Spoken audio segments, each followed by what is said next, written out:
team actually gets to improve in the next 29 days, and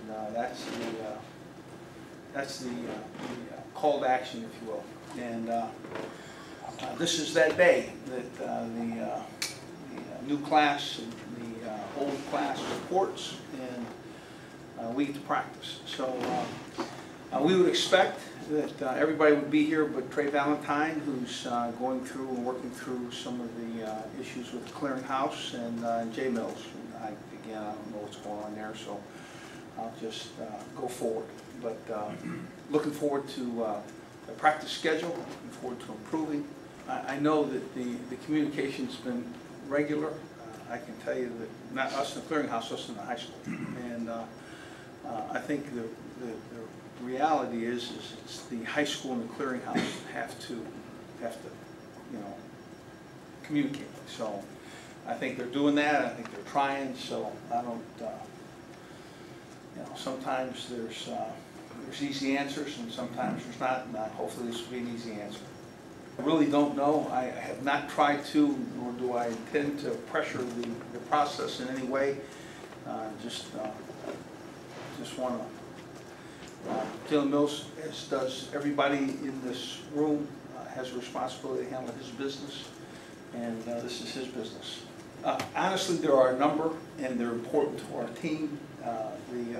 It's not even the battle so much as it is the necessity for each guy in this room, in their seat, to improve.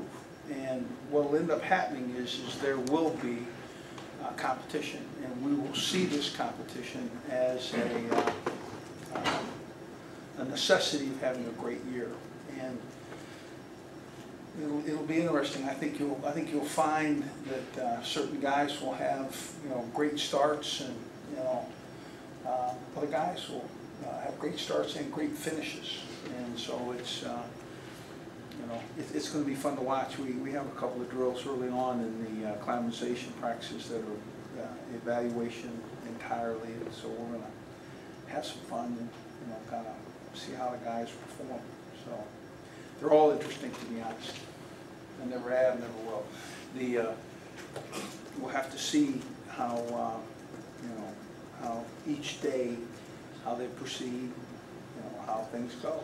That's going to be one of those things where really we have two quality guys, and I can't imagine that both guys won't play significant football, but in the same vein, the guy that's the starter will be, most ready to improve technically, and most ready to improve,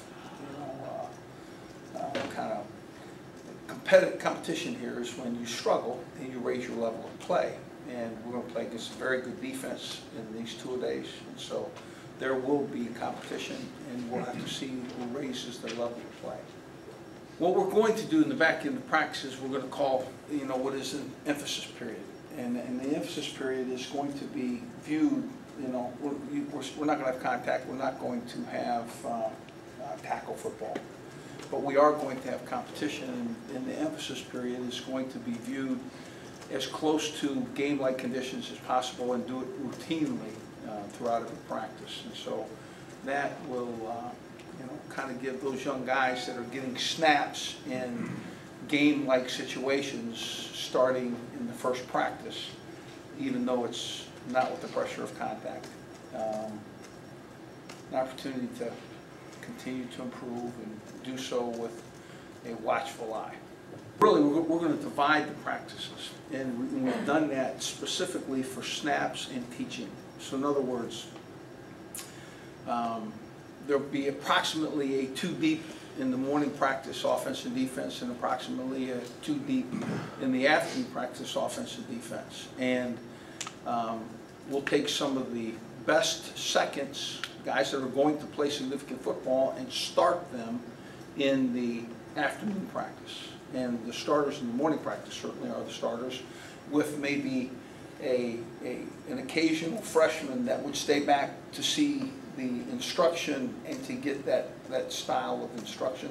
And then in the same vein, with a quality second group in the afternoon practice, that newcomer, if you will be in a position where he's going to see it done correctly and then have the opportunity to emulate it. So we're looking not necessarily is it going to be how many freshmen are going to be with the varsity practice. It's where's the teaching best, you know, and then it's there's going to be a lot of snaps. I mean, with 2 practices, really 1 practice per group certainly, but there'll be a lot of reps that, to be taken. One day, one quarterback will work with the morning group, and the next day, that guy will work with the afternoon group. We'll go back and forth for 2 practices because those first 4 practices will be helmet, shells, which will be shoulder pads. So give both guys an opportunity at a helmet practice and a shells practice with the first and or the second center. It's what the American people wanted. It's what college football's clamored for. I say, here we go. You know, let's go see if we can be in the tournament. And I think maturity's the whole deal. And I think it's the deal for both of them. I think you know, recognizing the style of throw and the kind of play, and seeing them, you know, understand what we're trying to get accomplished, how we're attacking the defense. I think that is that's something that I think both guys have a good, solid, you know, base premise.